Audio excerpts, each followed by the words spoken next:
ಮಾತಾಡೋರು ಮಾತಾಡ್ತಾರೆ, ಈ ಕಿವಿಯಲ್ಲಿ ಕೇಳಿಸ್ಕೊಂಡು ಇನ್ನೊಂದ್ ಕಿವಿಯಲ್ಲಿ ಬಿಟ್ಬಿಡ್ಬೇಕು. ಈ ಲೈವ್ ಅಲ್ಲೂ ಕೆಲವರು ಕಮೆಂಟ್ ಆಗ್ತಾ ಇರ್ತಾರೆ, ಅದಕ್ಕೆಲ್ಲ ತಲೆ ಕೆಡಿಸ್ಕೊಂಬಾರ್ದು ಸರ್. ಹೆಣ್ಮಕ್ಳಿಗೆ ಪೇಶನ್ಸೇ ಒಂದು ಅಸ್ತ್ರ. ಒಂದು ತಾಯಿಯಿಂದ ಒಂದ್ ದೇವತೆಯಿಂದ ಬನ್ನಿ, ಆ ಪೇಶನ್ಸ್ ಲೆವೆಲ್ ಜಾಸ್ತಿ ಗಂಡ್ ಮಕ್ಳಿಗಿಂತ. ಯಾರಾದ್ರೂ ನಮ್ಗೆ ಏನು ಮಾಡಕ್ ಆಗಲ್ಲ ಅನ್ನೋ ಲೆವೆಲ್ ಅಲ್ಲಿ ಯಾರಾದ್ರೂ ಅವಮಾನ ಇಲ್ಲ ಕಡೆಗಣಿಸ್ಬಿಟ್ರು, ಅದು ಬೌನ್ಸ್ ಬ್ಯಾಕ್ ಆಗೋದು ಬಾಯ್ಸ್ ಗಿಂತ ಗರ್ಲ್ಸ್ ಹೆಣ್ಮಕ್ಳು ಜಾಸ್ತಿ ಆಗ್ಬಿಡ್ತಾರೆ. ಯಾಕಂದ್ರೆ ಫುಲ್ಲು ಮೈಂಡ್ ಹಾಕೋಬಿಡ್ತಾರೆ. ಅದು ಅಂತದ್ರಲ್ಲಿ ನಾನು ಹತ್ರದಿಂದ ನೋಡಿದಾದ್ರೆ ನನ್ನ ತಾಯಿನೇ, ನಮ್ ತಾಯಿನೂ ತುಂಬಾ ಕಷ್ಟದಿಂದ ಸಾಕಿರೋದು. ಹಂಗೆ ಪೇಶನ್ಸ್ ತುಂಬಾ ಇಂಪಾರ್ಟೆಂಟ್ ಆಗುತ್ತೆ.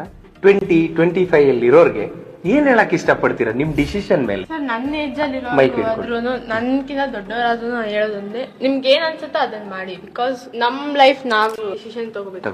ಇನ್ಫಾರ್ಮ್ ಮಾಡೋದು ನಮ್ ಕರ್ತವ್ಯ. ಪೇರೆಂಟ್ಸ್ ಗೆ ಇನ್ಫಾರ್ಮ್ ಮಾಡಿ ಅವ್ರ ಪರ್ಮಿಷನ್ ತಗೊಂತೀವಿ. ಪೇರೆಂಟ್ಸ್ ಹಂಗೆ ಸಪೋರ್ಟ್ ಮಾಡಿದ್ರೆ ಯಾರು ಏನ್ ಬೇಕಿದ್ರು ಮಾಡ್ಬೋದು. ಗರ್ಲ್ಸ್ ಆದ್ರೂ ಅಷ್ಟೇ, ಬಾಯ್ಸ್ ಆದ್ರೂ ಅಷ್ಟೇ. ಇವತ್ ನಾನು ಇಲ್ಲಿದ್ದೀನಿ ಅಂತ ಅಂದ್ರೆ ನಮ್ಮ ಅಮ್ಮಗೆ ಹೋಗುತ್ತೆ ಕ್ರೆಡಿಟ್. ಬಿಕಾಸ್ ಅವ್ರು ನನಗೆ ಸಪೋರ್ಟ್ ಮಾಡಿದ್ದಾರೆ. ಸೊ ಎಲ್ರಿಗೂ ಹೇಳೋದು ಒಂದೇ, ನಿಮ್ಗೆ ಏನ್ ಅನ್ಸುತ್ತೋ ಅದ್ ಮಾಡಿ. ಬಿಕಾಸ್ ಮಾತಾಡೋರ್ಗೇನು ಅವ್ರ ಬಾಯ್ ನೋವು ಬರುತ್ತೆ, ಅವ್ರ ಟೈಮ್ ವೇಸ್ಟ್ ಆಗುತ್ತೆ. ಕೇಳಿಸ್ಕೊಳಕ್ ಹೋದ್ರೆ ನಮ್ ಟೈಮೇ ವೇಸ್ಟ್ ಆಗೋದು.